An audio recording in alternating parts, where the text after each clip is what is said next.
Veja no ICL Notícias, segunda edição.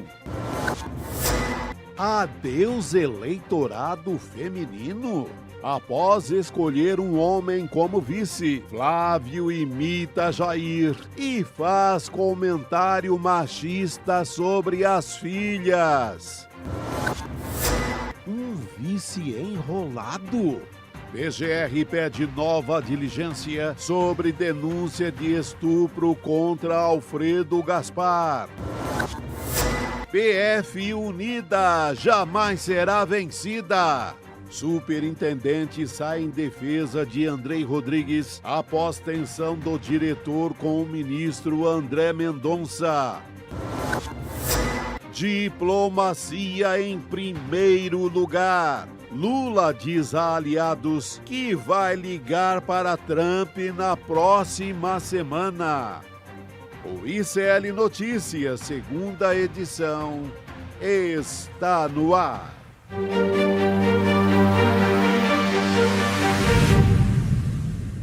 Olá, boa tarde. Seja muito bem-vindo, seja muito bem-vinda. O ICL Notícias segunda edição está começando, já começou. Estamos ao vivo em todos os nossos canais. Quinta-feira, dia 6 de agosto de 2026. Ao meu lado eu tenho Pedro Costa Júnior e Chico Sá. Boa tarde, Pedro. Boa tarde, nossa luminar, Gabi, e o maior brasileiro de todos os tempos. Nossa, que alegria! O maior brasileiro de todos os tempos. Assim eu começo com tudo, cara. Com esse mimo, esse agrado dos amigos, é muito bom. Vocês viram que, para quem estava acompanhando o ICL Urgente agora, eu vim, assim, magicamente para a bancada do N2, né? Aí eu até tô acostumada a encerrar o programa falando boa noite. Aí eu dei boa noite, ainda era boa tarde. O relógio fica meio Eu acho confuso. que é um clone da Gabi. Gabi joga nas 11, né, Chico? Mas seguimos. O importante é que estamos aqui firmes e fortes já para trazer o nosso primeiro destaque do nosso N2. Vamos nessa.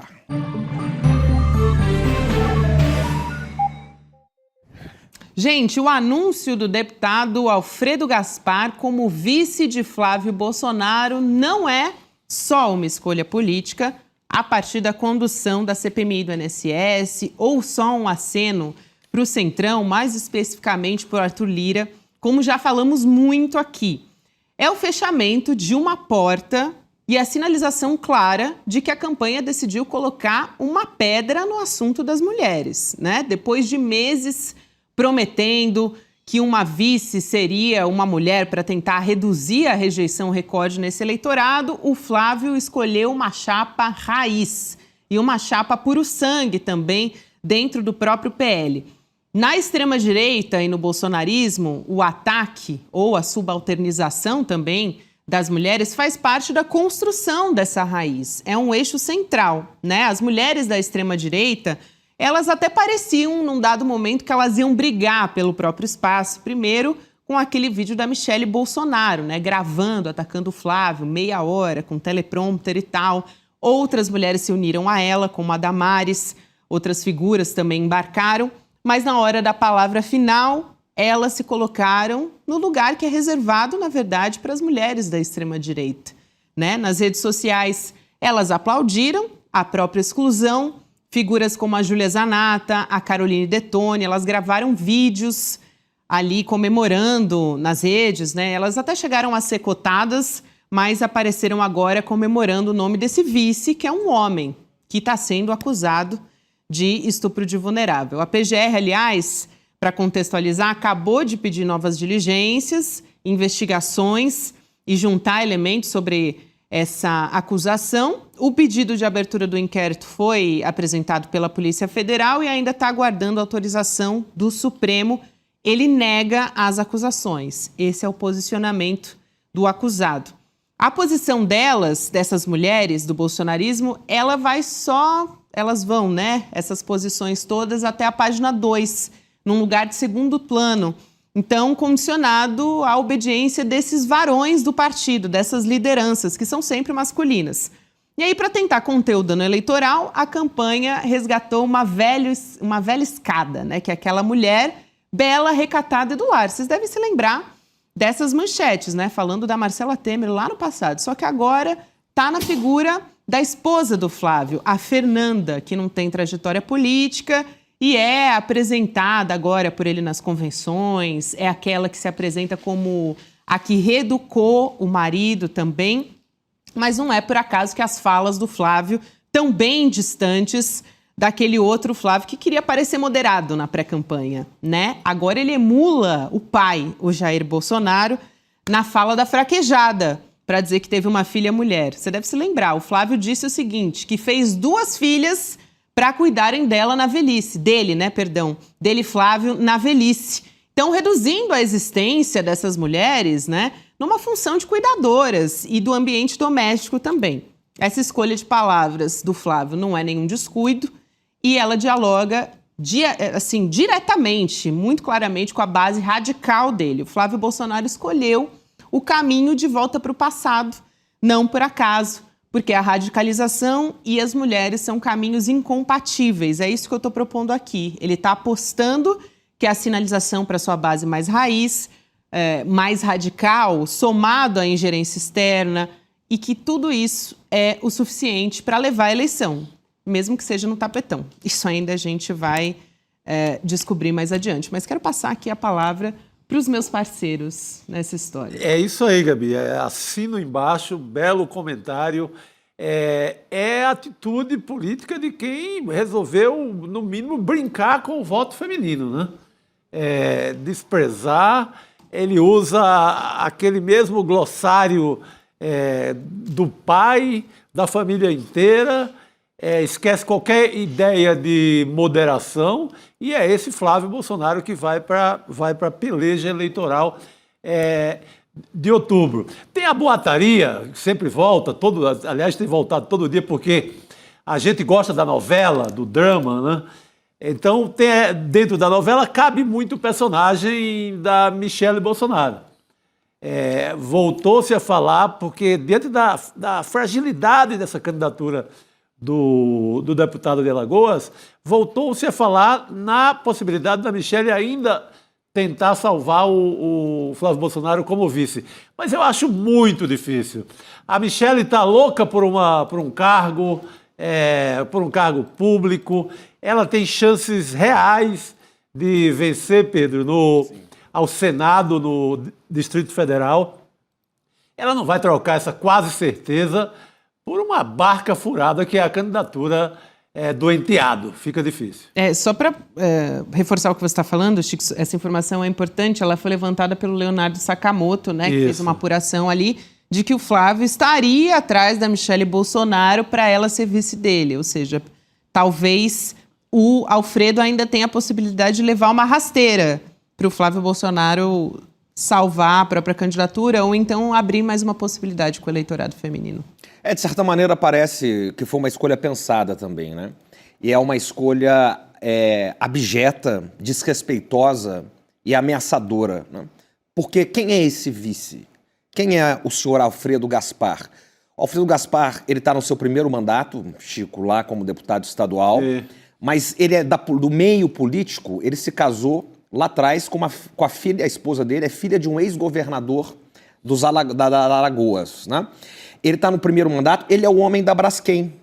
Quando houve aquele escândalo em Alagoas, né, os bairros alagados, 5 bairros alagados, né, com as questões da Braskem lá na região, o Alfredo era o procurador. Procurador de Justiça do Estado. Exatamente, porque ele era da turma do Renan Calheiros, do filho do Renan Filho. Ele entra na política como, depois rompe com os Calheiros e vai para o lado do Lira, né, do grande Arthur Lira, né? Ele, além de tudo, é um erro crasso do ponto de vista da ciência política mesmo. Porque o que nós vemos, Chico, historicamente, é que em eleições muito polarizadas, quem ganha é quem vai ao centro. Você tem que fazer a caminhada para o centro, porque os seus eleitores polarizados, radicalizados e fiéis, eles já estão contigo. Então é o tipo de vice que não acrescenta votos. Pelo contrário, é o tipo de vice que consegue tirar votos. Porque o vice, ou ele acrescenta, ou ele tira, ou geralmente não faz nenhum nem outro, né? Ele é mais para as articulações políticas. Então, se a gente pegar, por exemplo, os 2 vices do presidente Lula lá atrás, o José de Alencar foi muito importante porque era um empresário do PL. Olha só, do PL. Então, ele entra naquele contexto da Carta ao Povo Brasileiro. E a jogada do Alckmin agora, desde as últimas eleições, foi de uma genialidade política que só um animal político, no sentido aristotélico, consegue fazer. O Lula, quando venceu aqui na Paulista, quando saiu o resultado, ele disse pro Alckmin, eu só ganhei porque o Alckmin estava nessa chapa. Senão essa vitória não teria acontecido. Agora, o que o nosso amigo faz? Ele precisa, né, o nosso camarada Flávio Bolsonaro faz, ele precisa do voto amplo, do centro. Não tem. E aonde ele é fraco? No voto das mulheres. As mulheres deram a eleição, o presidente Lula, não há todos querem criminalizar o voto das mulheres, e sobretudo das mulheres negras. Está aí, nas estatísticas. E as mulheres da periferia. Então, ele fecha a porta para as mulheres, invoca, né, o Flávio Pai, parece aquele desenho do Scooby-Doo, né, Gabi? Ele tirou a face agora. Então ele estava, não, eu sou o Bolsonaro com vacina, eu sou o Bolsonaro... Agora, tchan, descobrimos. Ele é o bolsonarismo raiz, total, equivocado e nefasto. Nunca deixou de ser um radical. Cristina Serra está chegando aqui para conversar com a gente nessa tarde. Cris, bem-vinda. Oi, Gabi, Chico, Pedro. Boa noite. Muito bom estar aqui com vocês. Já estou pegando carona na conversa. Por Começo favor. por onde? Vamos lá. Deixa eu fazer um comentário aqui rápido sobre Michele Bolsonaro. Eu vi essa notícia e tenho cá algumas dúvidas. Por quê? A Michele Bolsonaro está eleita para o Senado pelo Distrito Federal.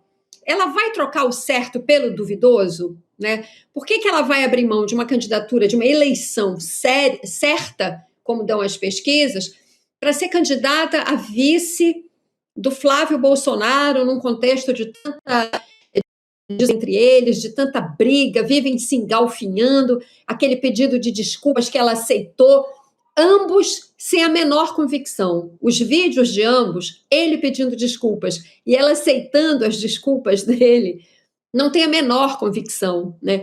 Então, tem cá minhas dúvidas. Agora, diante da capacidade do Flávio Bolsonaro de ver uma casca de banana do outro lado da rua, atravessar a rua e ir lá na calçada do outro lado, escorregar nela, talvez, né, num ato aí meio de desespero, ele esteja pedindo, por favor, para a madrasta ser a candidata a vice dele, né? Porque qual foi a casca de banana? Foi chamar para ser candidato a vice dele um homem que responde a uma acusação, se não uma acusação ainda, não é um processo ainda, mas está em fase de investigação, né? Uma acusação de estupro de vulnerável, de uma menina de 13 anos, até onde se sabe dessa história que foi levantada pelo deputado Lindbergh Farias e pela senadora Soraya Tronic. Então, uma candidatura que tem problemas com o eleitorado feminino, né, vai e coloca como candidato a vice alguém que tem uma acusação dessa gravidade, a casca de banana não poderia ser maior, o estrago é grande, talvez aí sim, nesse contexto, um último apelo desesperado a Michele Bolsonaro. Sobre a Michele era isso. Sobre Alfredo Gaspar de Mendonça, o Pedro lembrou o caso Braskem. Na época em que o caso Braskem estourou em Alagoas, que foi a partir do tremor de terra de 3 de março de 2018, Alfredo Gaspar de Mendonça era o procurador-geral do Estado, com amplas conexões políticas em Alagoas e que teve uma participação, neste caso Braskem, no mínimo, assim, a coisa mais leve que se pode dizer da atuação de Alfredo Gaspar de Mendonça no caso Braskem, como chefe do Ministério Público do Estado de Alagoas, é de uma gravíssima omissão, uma ação que beneficiou a empresa e prejudicou enormemente as vítimas. Ação, eu digo, por omissão, né? Então, essa é a figura de que se trata.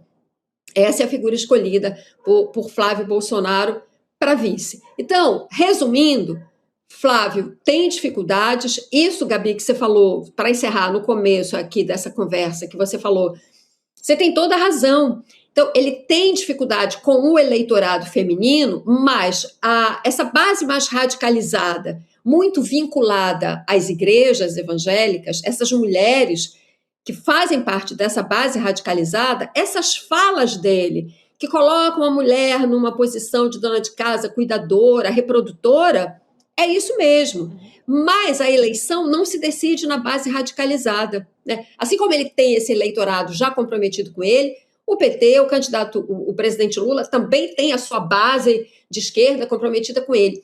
Quem decide a eleição é o meio, é o centro. E com essas mulheres que não são da base bolsonarista, essas declarações de Flávio Bolsonaro são um desastre completo.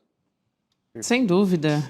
Eu acho que a gente fechou aqui, talvez, tudo em torno ali do Alfredo Gaspar, né? A partir dessa decisão, e é claro que a gente vai ver como é que a coisa vai caminhar, mas também não sei se Michele vai trocar o certo pelo duvidoso, e mais ainda, né? Se vai querer estar ao lado do Flávio Bolsonaro, não aparece nem na foto com ele, quem dirá como vice na chapa. Até agora está evitando, está dando todas as desculpas possíveis para não aparecer na foto junto com o Flávio Bolsonaro.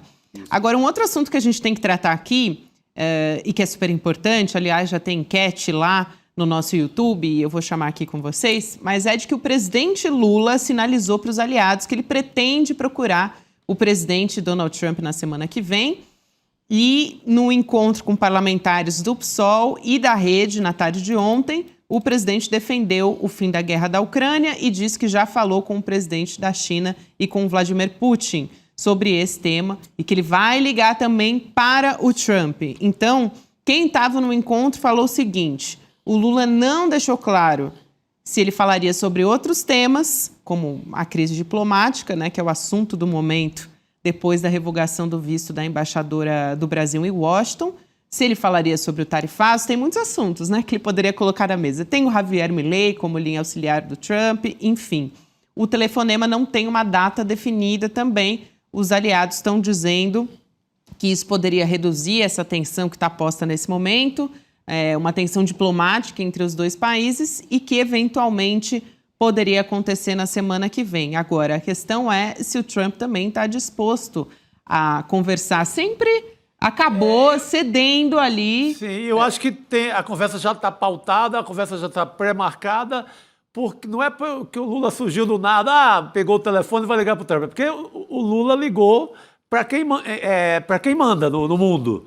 Ligou para a China e ligou para a Rússia. Então, é o Lula gabaritado por esses dois telefonemas que liga para o Trump. Então, esse telefonema é mais do que real, ele acontecerá, eu creio que até sem dúvida. Por conta dessa conexão toda, não é o Lula sozinho lá de Brasília, vou ligar para o meu amigo Trump, não é isso? É isso. Duvido muito que ele falaria isso publicamente se não tivesse algo já ali amarrado. Sim. Antes de passar a palavra para vocês, quero chamar a nossa enquete para você votar aí no nosso canal do YouTube, você que nos acompanha. Lula deveria mesmo ligar para o Trump? Sim, é preciso negociar. Não, com o Trump não tem negociação, talvez, mas deveria esperar mais. Quem ouve o podcast Medo e Delírio sabe que o Lula é o campeão mundial, né, de negociação. Então, assim, pode ser que realmente aconteça, né, Pedro? Qual que é a sua expectativa em relação a isso? Olha, nós temos que analisar isso dentro do contexto da doutrina Duro. Na doutrina Duro, eles fizeram um alvo sobre a América Latina, doutrina publicada no final do ano passado, em dezembro do ano passado. Eles fizeram um alvo sobre a América Latina e dentro da América Latina fizeram um alvo maior, que é o do país mais importante da América Latina, especialmente da América do Sul, que é o Brasil. E o Rubio não está poupando esforços para poder ajudar o seu amigo Flávio a vencer essas eleições. Vamos pegar, por exemplo, o caso do embaixador, né? Toda essa retaliação em cima da Maria Luísa Viotti, nossa embaixadora em Washington, é justificado pelo caso do embaixador escolhido para ser embaixador aqui no Brasil, que é o senhor, esse cara aí, ó, olha que figura ilustre, ô Chico, é o Daniel Omar Pérez. Quem é esse senhor Daniel Omar Pérez? Ele não é um diplomata, ele não é um embaixador, Chico. Eles querem colocar alguém aqui que não é embaixador.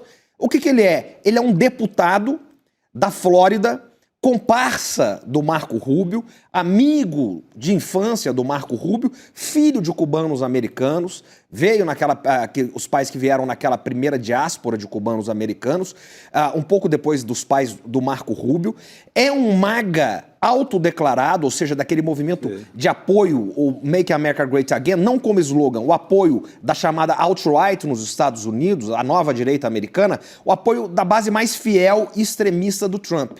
Ele representa todos esses interesses. E ao contrário do que tem sido divulgado por aí, inclusive em boa parte da mídia hereditária, como diria o sábio Chico Sá, ao contrário do que eles dizem, ele não foi aceito pelo Brasil porque, na verdade, não é que ele não foi aceito pelo Brasil, ele não foi aceito pelos Estados Unidos ainda, porque o nome dele não foi aprovado no Senado. Ele foi aprovado na Comissão de Relações Exteriores do Senado, mas não pela bancada do Senado. Ele precisa ser aprovado lá para depois a gente considerar aqui. Então, veja quanta coisa sendo jogada nesse momento do ponto de vista diplomático. Muito bom. Cris. Gabi, Pedro, Chico, queria complementar um pouco isso que o Pedro falou. Eu vejo esse anúncio, isso que o presidente Lula falou, como uma sinalização para o Trump.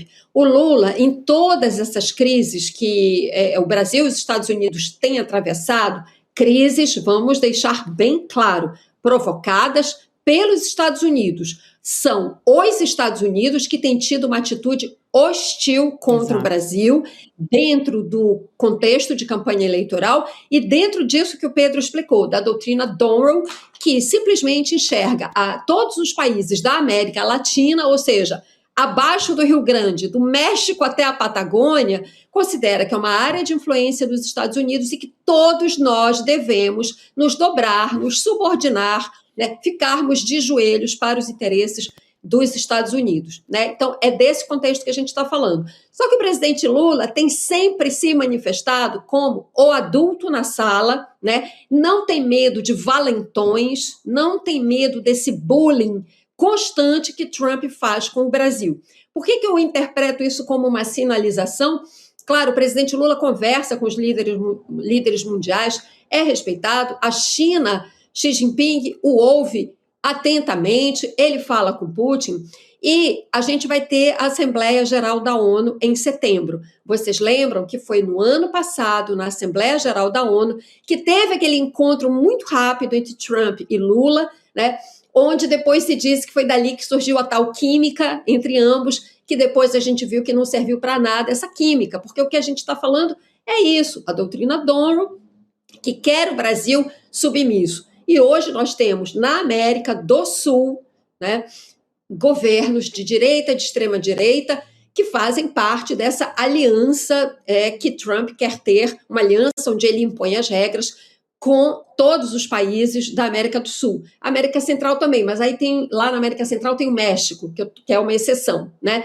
Então, por isso que eu estou falando de América do Sul. Qual é a pedra no sapato de Trump? É o Brasil, né, que é a joia da coroa do continente, porque é o maior país, a maior economia, a maior população. Então, sim, Trump vai fazer tudo para atrapalhar a vida de Lula, atrapalhar a campanha eleitoral.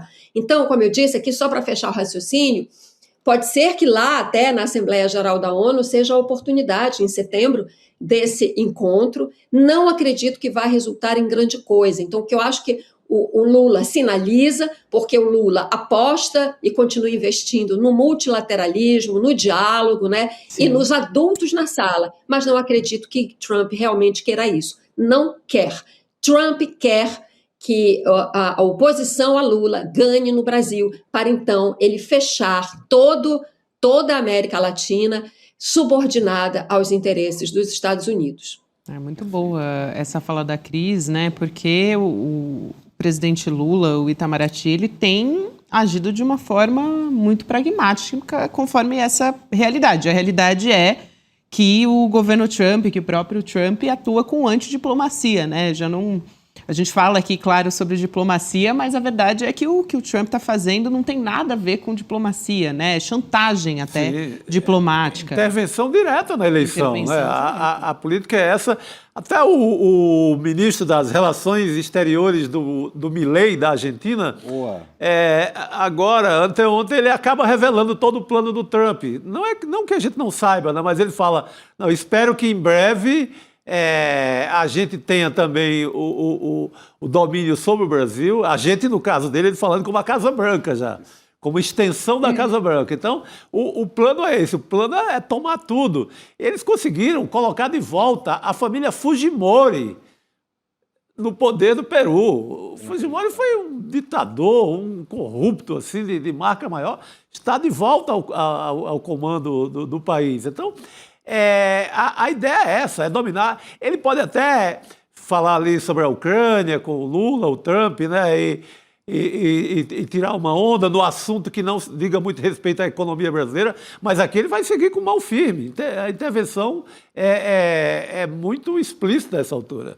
Sem dúvida nenhuma. Só complementando o Chico e também a Cris, que esse embaixador, né, o diplomata, o chanceler, né, o primeiro nome dele é Pablo, da Argentina, sim. que vai falando, ele com o Milei falam como uma espécie de procônsul dos Estados Unidos aqui na região. Fala né? assim, E o Brasil, importante lembrar, rebaixou o nível de relações com a Argentina agora, depois de 4 ataques na mesma semana contra o presidente Lula e contra o Brasil. O nosso chanceler, o ministro das Relações Exteriores, Mauro Vieira, deu uma declaração muito forte, né, nesse sentido. Né? Vamos lembrar que diplomata é sempre comedido, mas ele marcou posição e defendendo a soberania brasileira. Diz que eram agressivas, declarações do Milei, né? Exatamente. Agressivas, cabidas, grosseiras, usam um monte de adjetivos. Exatamente. E que essa agressão contra o presidente Lula é uma agressão contra o Brasil também, né?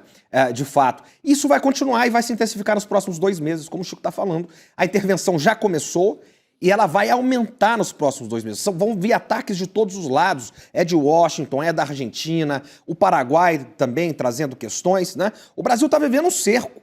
Por que essa eleição é tão decisiva, é tão importante? Porque nós somos o último baluarte de resistência. Eu vou usar uma palavra aqui que é do século XIX, mas do imperialismo. Do imperialismo do Trump aqui nas Américas. Então, muita coisa está em jogo agora. Cris, só para fechar essa história e te passar muito rapidamente, mas isso que o Pedro traz é muito importante, porque aí a Argentina, né, a chancelaria argentina responde de uma outra maneira, como se fosse o Brasil culpado. Isso. O Brasil está se isolando, né, por questões puramente ideológicas e tal, mas a gente não vai também tomar nenhuma medida contra o Brasil. Por quê? Porque sabe que o Javier Milei veio até aqui e xingou, né, o presidente, enfim, insultou as instituições e que isso, há décadas, a gente não viu uma crise tão grande que foi causada pelo próprio Milei. Gabi, é exatamente isso. Estados Unidos e Argentina, nas figuras de Trump, Milei e seus capangas, seus capachos, eles estão agindo exatamente da mesma forma. Provocam, armam, preparam uma armadilha com esses insultos, com essas medidas extremas, como essa do visto da embaixadora em Washington. Para quê? Para provocar o Brasil, para ver se o Brasil responde num tom acima. Volto a dizer, o Brasil não faz isso. Por quê? Porque o Brasil tem sido o adulto na sala e não tem caído nessas armadilhas e não tem escorregado nessas cascas de banana. Então, se Argentina e Estados Unidos quiserem, de fato, criar uma situação, um cerco do qual o Brasil não consiga sair, enfim, ou cria alguma dificuldade muito grande, vão ter que ser muito mais profissionais nesse tipo de coisa do que tem sido até agora, porque o Brasil tem se saído muito bem, agindo com racionalidade, dentro das regras internacionais, na medida do possível, sempre recorrendo a organismos multilaterais, né? Esse é o jogo, esse é o cenário, né, normal da política internacional. Infelizmente, nós estamos lidando com agentes do extremismo de direita internacional, que não querem saber de diálogo e que vão fazer o possível para transformar esta campanha eleitoral aqui no Brasil num verdadeiro inferno. Dia sim, outro também. Mas, como disse o Pedro, nós saberemos resistir, até porque é da nossa natureza resistir desde sempre. Boa. Que fala maravilhosa da Cris. Muito Obrigada, bom, Cris. minha querida. Muito Deixa eu bom só fazer você. um elogio à Cris aqui. A gente elogia pelas costas, eu vou elogiar pela frente hoje. Né? A Cris ela coordena o melhor programa de geopolítica da televisão brasileira lá na nossa TV Brasil. Sim. Domingos à noites, que é um programa extraordinário. Para quem gosta de geopolítica, vem de lá, da minha área, eu recomendo muito aqui o programa que a Cris ancora. Obrigada, Pedro. Brasil no Mundo, na TV Brasil, que agora mudou de horário. É hoje, quinta-feira, mudou de dia e horário. É hoje, Quinta-feira, é recente a mudança. Quinta-feira, às 9 da noite, eu espero vocês. Eba. Muito Maravilhoso. bom, Cris. Sou fã também, sou fã. Assina embaixo aqui. Obrigada, Cris. Um beijo. Beijo. É um luxo aqui, né? É um luxo. Cristina Serra aqui Recomendamos. com a gente. E você falou da Braskem, a Cris também tem um belo livro sobre a cidade rachada, a cidade Uma reportagem. afundada de Maceió. É um trabalho de muito fôlego, muita pesquisa. É, uma reportagem que deu um belo livro. Boa, boa. Aliás, porque Cristina Serra é uma repórter de mão cheia, né? Tem história. Maravilhosa. É isso. Olha, gente, o filme Vai para a China participou nessa semana da Mostra de Cinema China Brasil, no Rio de Janeiro.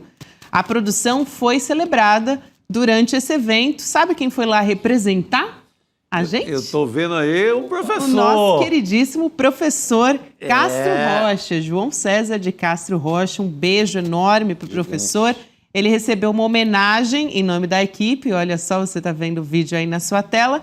E vai trazer aqui para São Paulo no dia 13 de agosto, durante a aula que ele vai falar sobre o dinheiro da extrema-direita. A gente já conversou aqui sobre isso também.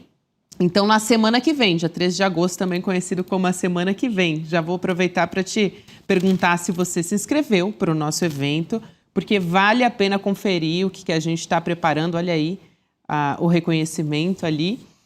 O que a gente está preparando, o que a gente não, né? Melhor dizendo, o professor Castro Rocha, que é um estudioso dessa área. Ele está sempre ali nos grupos da extrema-direita, vai nas manifestações, não por gosto, mas porque ele é um grande pesquisador e faz esse trabalho há muitos anos, né? Então, o professor Castro Rocha, ele já explicou essa lógica no Chico Pinheiro Entrevista um pouco, né? Deu uma, vamos dizer, uma pincelada nesse assunto lá no Chico Pinheiro Entrevista. A gente tem um trecho e vai trazer aqui para vocês terem uma ideia. Vamos lá. Você tem que lacrar para obter like, e obtendo like você lucra. São os 3 L. É a tríade do mal. É isso. E é isso que permite que esses nomes, não só o Bolsonaro, mas o Nicolas Ferreira, Nicolas, o Pablo Marçal. É isso, mesmo, Pablo né? Marçal, exatamente. É isso.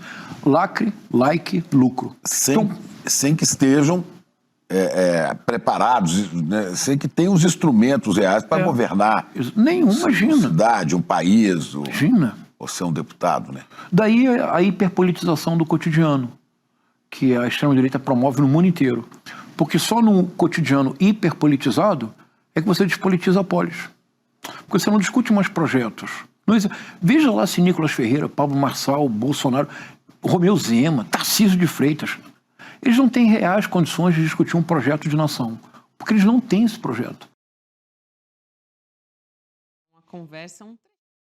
Essa conversa, na verdade, do Chico Pinheiro com o professor Castro Rocha, mas ele foi elaborando, né? Transformou isso numa aula, lógico que foi aperfeiçoando também, se aprofundando nesse assunto. Então, dia 13 de agosto, reforçando, 8 horas da noite, 13 de agosto é semana que vem. Siga o Dinheiro, a origem secreta do dinheiro da extrema-direita, uma aula totalmente gratuita que o professor vai trazer aqui. Você pode se inscrever em icln2.com.br.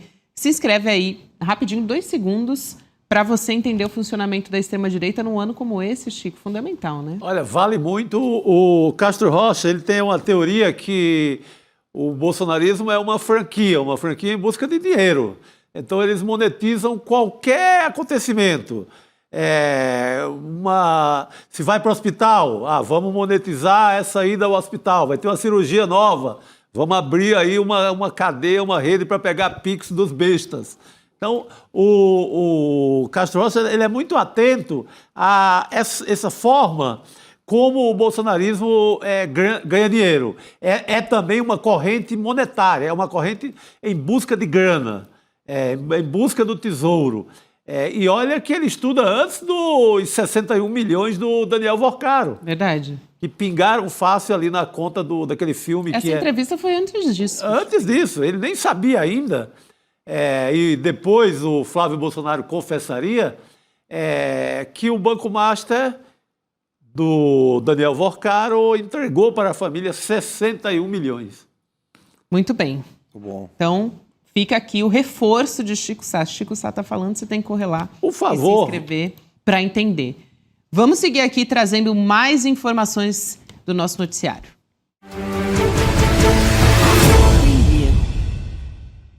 Laura Couto aqui no nosso N2, juntas no Urgente, juntas no N2. É isso, né, Laura? Pois é, Gabi. Agora é boa noite, né, para você, para o Chico e para o Pedro. Olha só, vamos começar a Central ICL de hoje falando de Lula e Alcolumbre, porque depois do primeiro encontro articulado pelos ministros do STF, os dois marcaram uma segunda reunião.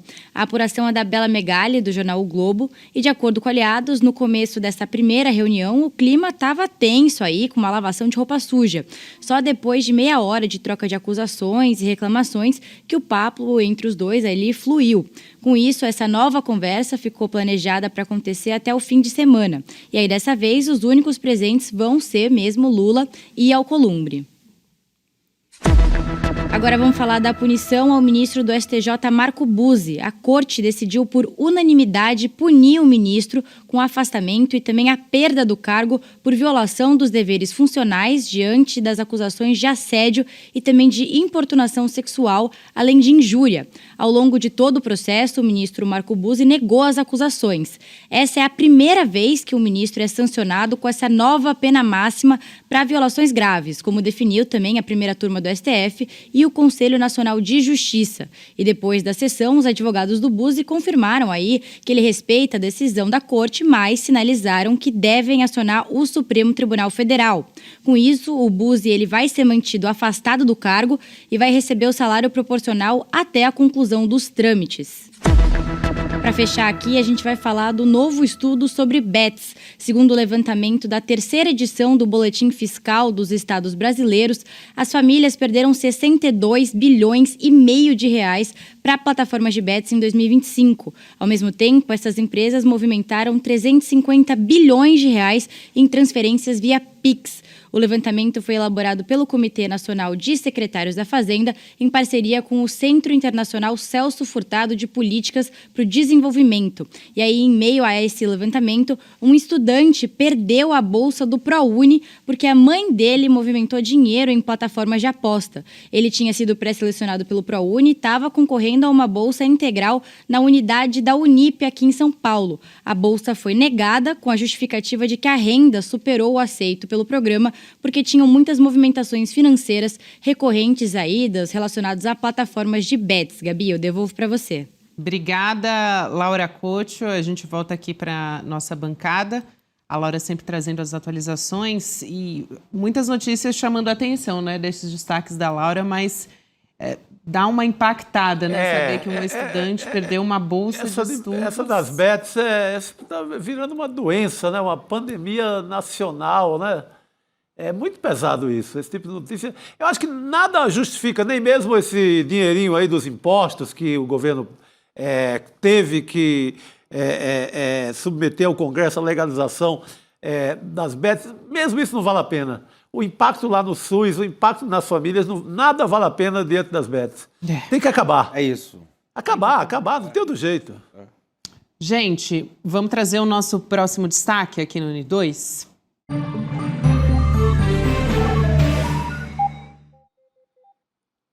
Opa, sou Joe? Então vamos lá. Olha, falamos do professor Castro Rocha, que é um estudioso, além da questão do dinheiro, do siga o dinheiro da extrema-direita, ele também sempre nos coloca um debate muito interessante, que é talvez de saúde mental pública, né? Que é o debate da dissonância cognitiva. E uma pesquisa revelada esta semana, uma pesquisa, a pesquisa, vamos voltar esse destaque para a gente ver. Lula, o clone para 19 milhões de eleitores. Aí, na verdade, é a coluna da nossa escritora Eliana Alves Cruz, que publica toda quinta-feira no portal do ICL. Mas essa pesquisa, que é da Ideia, e do Meio, daquele canal de comunicação chamado Meio, ela é estarrecedora. Porque toda aquela loucura que a gente pensava, que a gente imaginava de um bolsonarismo, de uma extrema-direita que acredita assim, piamente na fake news, aquilo ainda era pouco. Olha esses números aí, ó. 12,5% dos eleitores acreditam na teoria do clone. A teoria do clone não é sobre aquela novela, viu, Pedro, que, que completou... A Jade lá. Está completando agora 21 anos, 20 anos, 21 anos. Da Jade, Murilo Benício, da Glória Pérez, daquela... que acabava lá no mundo árabe. Não é sobre isso que estamos falando.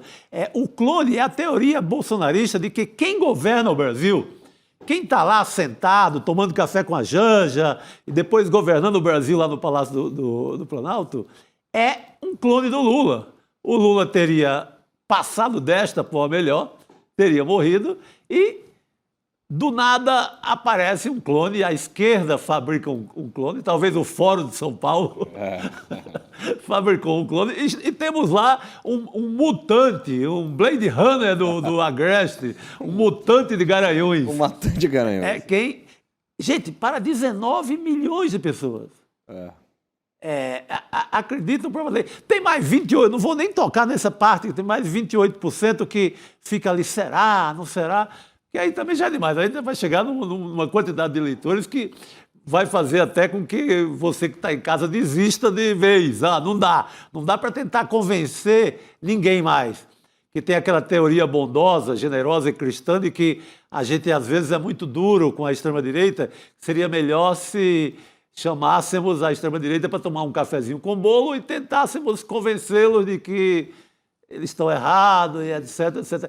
Veio uma história dessa, uma teoria dessa do mutante de Garanhuns, e acaba com nossa graça, acaba com nossa capacidade até cristã de tentar conversar com essas pessoas.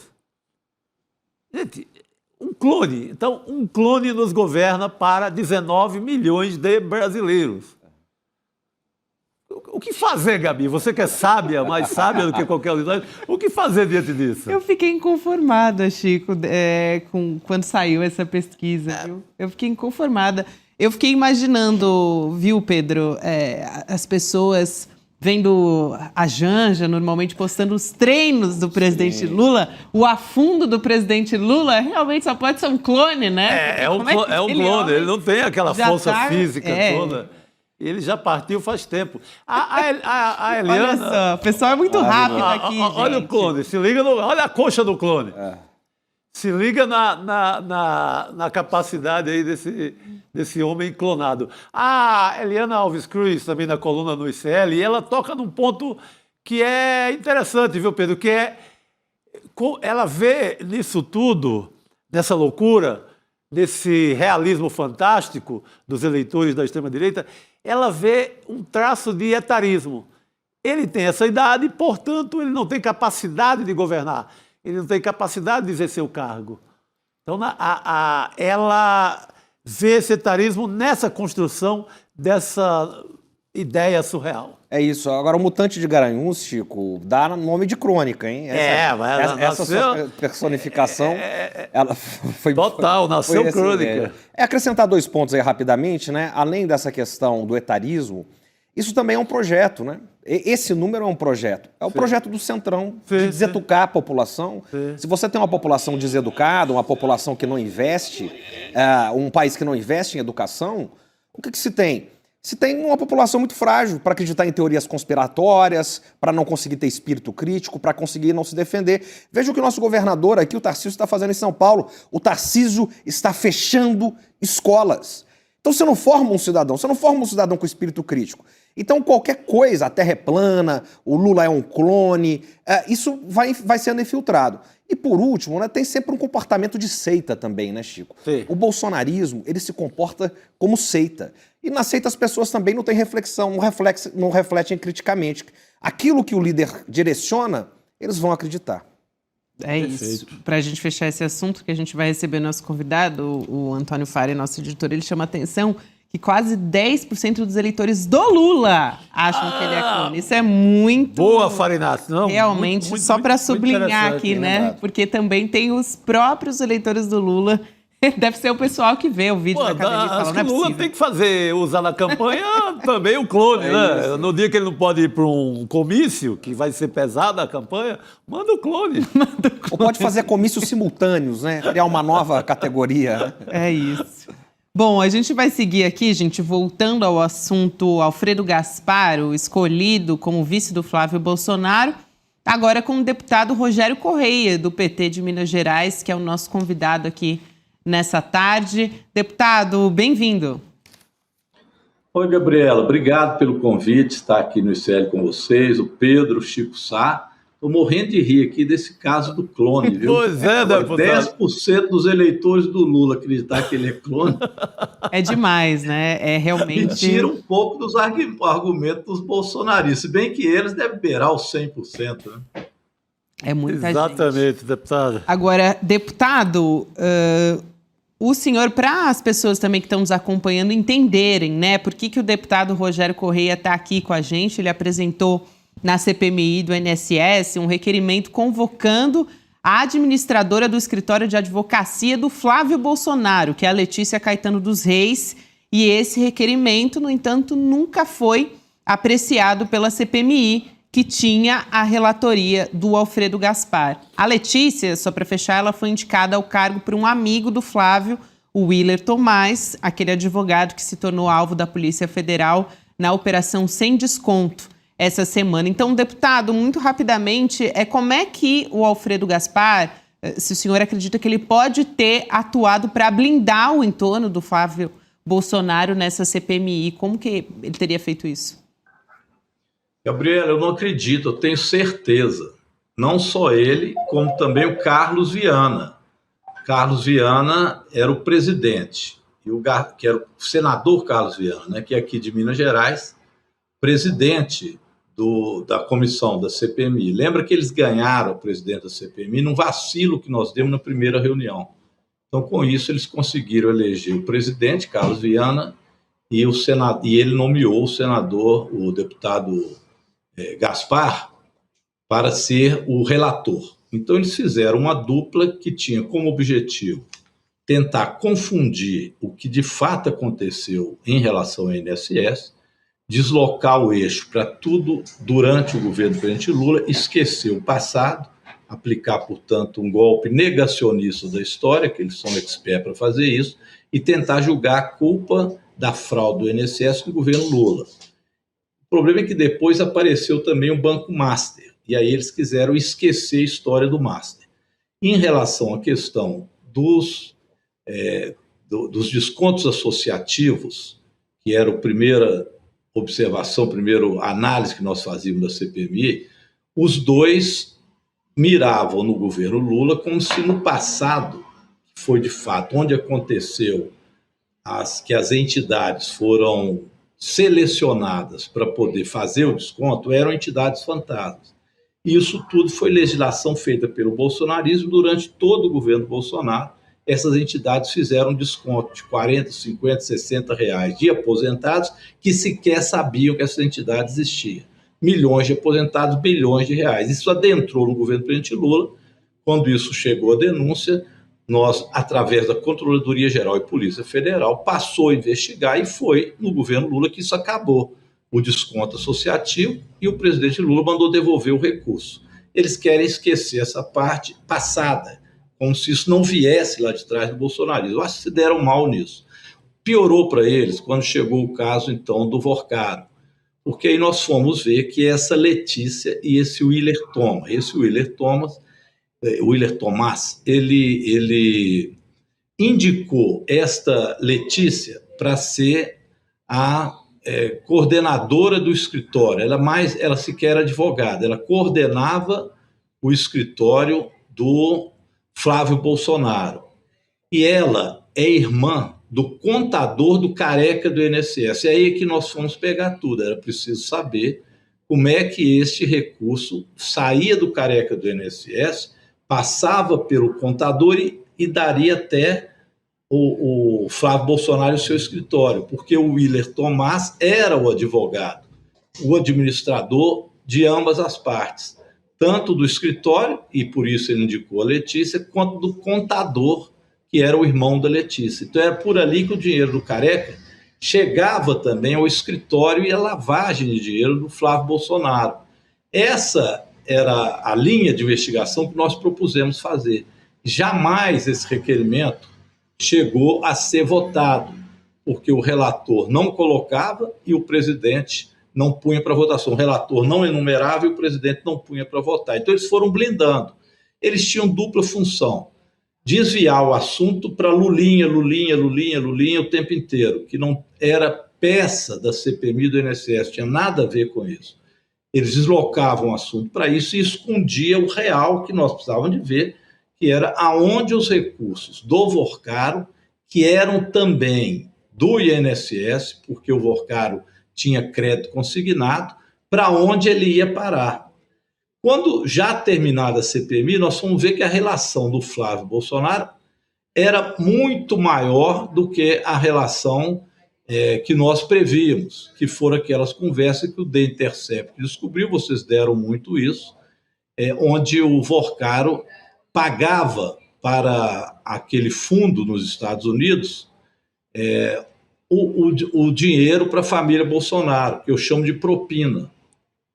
E o Willer Thomas era quem fazia essa mediação. Ele agora, esse Willer Thomas, eu falo Thomas, é o Willer Thomas. Esse Willer Thomas agora caiu nessa investigação da Polícia Federal, porque ele tinha também, dentro do INSS, outras ligações como essa do senador Weverton, do PDT. Mas amicíssimo que ele é de Flávio Bolsonaro. Então, essa investigação eles jamais quiseram fazer. Deputado, então essa escolha do vice, ela é mais um pagamento por esse serviço prestado pelo Gaspar do que qualquer outra coisa, né? Ele faz um favorzão, na hora que ele tranca essa investigação, ele presta um belo serviço à candidatura do Flávio. Só antes do deputado responder, perdão, deputado, vou pedir para o senhor ser bem rapidinho, porque o programa já vai encerrar, mas pode dar sua resposta muito rapidamente, por gentileza. Tá, não, bem rápido. Na verdade, ele fez uma blindagem absoluta, porque o Gaspar já prestava esse serviço ao Flávio Bolsonaro. E no meio da CPMI, ele teve a cara de pau de mudar para o PL. Então, ele já mudou de partido e foi para o PL direto, para mostrar, estou prestando serviço. Ele fazia discursos anti-Lula, não sei o que, da CPMI, sem interrogar as pessoas. Ele, como relator, virou um discurseiro.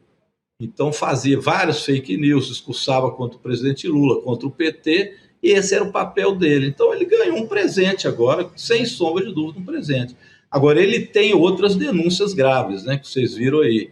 Denúncia de estupro de vulnerável, que tem que ser averiguada, provavelmente a Polícia Federal vai abrir um processo em relação a isso, e denúncias também em relação a emendas parlamentares no Tribunal de Contas, assim como o senador Viana tem também, dentro da Controladoria Geral da União e junto ao ministro Dino, também denúncias de mau uso também das emendas parlamentares. Ou seja, a dupla de bolsonaristas da CPMI está encrencada em diversas denúncias. É isso. Maravilha. Quero muito agradecer a gentileza do deputado de vir aqui no N2 para nos explicar essa história toda, e uma história que parecia que estava ali no passado, mas tem muito a ver com essa decisão aí de vice do Flávio Bolsonaro. Deputado Rogério Correia, obrigada. Até uma próxima oportunidade. Obrigado. É só para lembrar também que o ministro Mendonça até agora não foi também averiguar a Letícia, né? E essa história está com ele, porque nós entregamos no relatório o indiciamento desta Letícia como peça fundamental para saber da corrupção que vinha, né, do Willer Thomas, do Careca, do INSS, para o escritório de Flávio Bolsonaro. É preciso que o Mendonça vá nessa linha de investigação que o presidente e o relator se negaram a fazer na CPMI. Muito bem. Obrigada, deputado. Até uma próxima. Saudações mineiras aí para o deputado. Saudações mineiras. Eu acho que o Zema e o deputado e o Flávio estão competindo para ver quem que é o pior vice, né? Porque o outro anunciou o girão lá. Meu Deus do céu, que gincana. Briga de foice no escuro. Vamos chamar a Laura Couto aqui mais uma vez. Laura, suas informações. Gabi, rapidamente aqui, a primeira notícia é sobre o caso Marielle Franco. A Justiça do Rio de Janeiro aumentou as penas dos ex-policiais militares Rony Lessa e Elcio Queiroz, condenados pelo assassinato da vereadora Marielle e do motorista Anderson Gomes. O crime aconteceu no dia 14 de março de 2018. Com a decisão, a pena de Rony Lessa passa de 78 anos e 9 meses de prisão para 81 anos e 10 meses. Já a pena de Elcio Queiroz subiu de 59 anos e 8 meses para 76 anos e 6 meses de prisão. O Tribunal de Justiça do Rio de Janeiro acatou um pedido do Ministério Público, que alegou que as condenações anteriores desconsideravam circunstâncias relevantes para a dosimetria da pena.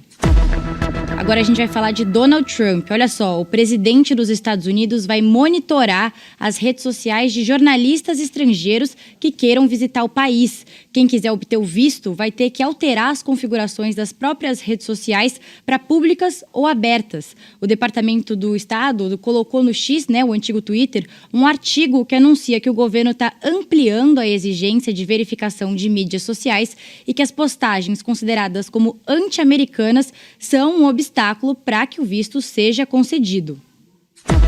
Para fechar a Central ICL de hoje, a gente vai continuar no noticiário internacional. Segundo uma reportagem publicada pelo Washington Post, o Donald Trump teria discutido com o secretário de guerra Pete Hegseth por causa da escassez de mísseis no arsenal americano e também por conta da condução do conflito com o Irã.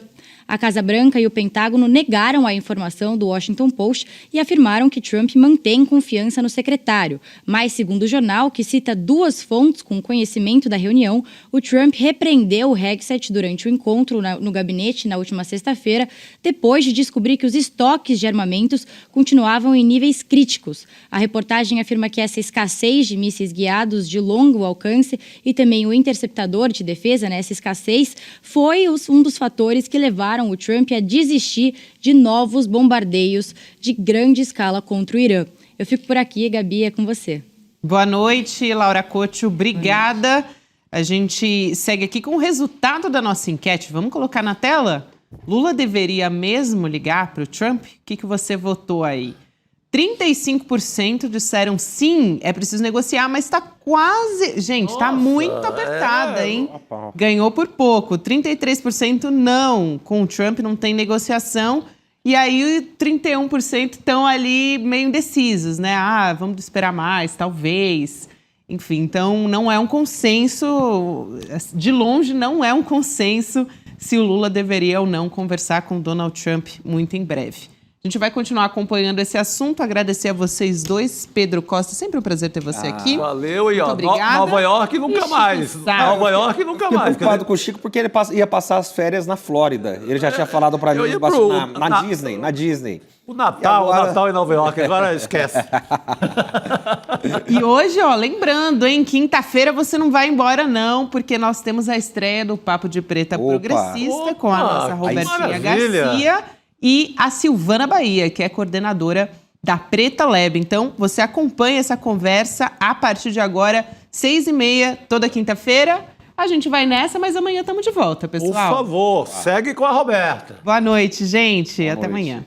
Você percebeu que culparam o número 13 pela derrota brasileira na Copa? E isso não é coincidência nenhuma, porque de um jeito ou de outro, eles encontrariam um inimigo para colocar, porque a estratégia da extrema-direita depende de sempre, a todo instante, todos os dias, ter um inimigo, não só para atacar, mas para marketear. Porque a extrema-direita, no final das contas, é um grande, talvez hoje no mundo, o maior dos negócios. E essa visão nunca foi verdadeiramente compreendida pelas pessoas. O professor João César Castro Rocha, maior especialista no Brasil em extrema-direita, professor do ICL, resolveu fazer uma investigação a fundo. E o resultado?